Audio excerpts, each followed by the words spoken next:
দিনটি ছিল 12ই এপ্রিল, আমার বোনের জন্মদিন। আর বোনের জন্মদিন বলে কথা, আমি কিছু করব না সেটা দাদুর বাড়ি থেকে আজকে সকালেই এসেছি। বুনি ফার্স্টেই বলে দিয়েছিল কিছুই করতে হবে না, কিন্তু আমি করব না সেটা হতে পারে না। আমার বার্থডেতে এত কিছু হবে, ওর বার্থডেতে কিছু হবে না সেটা হতে পারে না। তাই করেছি আলু পনিরের তরকারি, আলুর দমের মতো, আর ফ্রাইড রাইস, চাটনি আর পায়েস। এটুকুই করতে করতে আমার 2টো বেজে গেছে। তারপর বুনিকে বসে দিয়েছি, ঠাকুমাই ফার্স্টে আশীর্বাদ করে নিচ্ছে।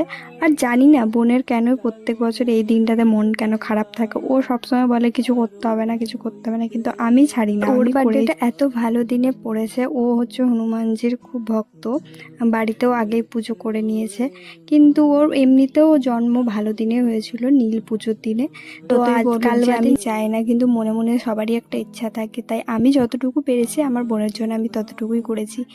তারপর বুনির পছন্দ হয়েছে নাকি জানি না। তারপর তো ঠাকুমা আশীর্বাদ করার পর মাও আশীর্বাদ করে নিল। আর মা তাকে এবারে একটা রূপোর আংটি দিয়েছে, কারণ ও অনেক দিনের ইচ্ছে ছিল একটা রূপোর আংটি পরার, তো সেটাই মা দিয়েছে।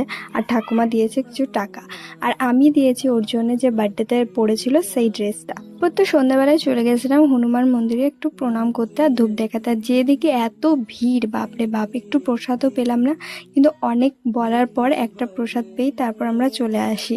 বাড়ি এসে কেক টেক সাজিয়ে, কেকটা কিন্তু ওর জিজু দিয়েছিল, ওর তরফ থেকে কেকটা ছিল। তো এই ড্রেসটা আমি ওকে দিয়েছি, কেমন লাগছে অবশ্যই জানিও। অনেকবার ওকে হাসানোর চেষ্টা করেছি কিন্তু ও কিছুতেই হাসবে না। কিন্তু একটা কেক এনেছিলাম বলে একটু মনটা খুশি ছিল, ওর পছন্দ মতো। ও কিন্তু বেশি খরচাটা করে না, ও চায় না যে আমাকে অনেক কিছু দেখ, ও অল্পতেই খুশি হয়েছে। তো ভিডিওটা লেট করে ছাড়ছি বলে কেউ উইশ করতে একদমই ভুলে যাবে না। সবাই সুন্দর সুন্দর উইশ করে যাবে আমার বোনকে। আর আমার বোন যেন আরও ভালো মানুষ হয়ে ওঠে, আরও বড় হয়, এটাই তোমরা আশীর্বাদ করবে। তো আজকের মতো এটুকুই, টাটা।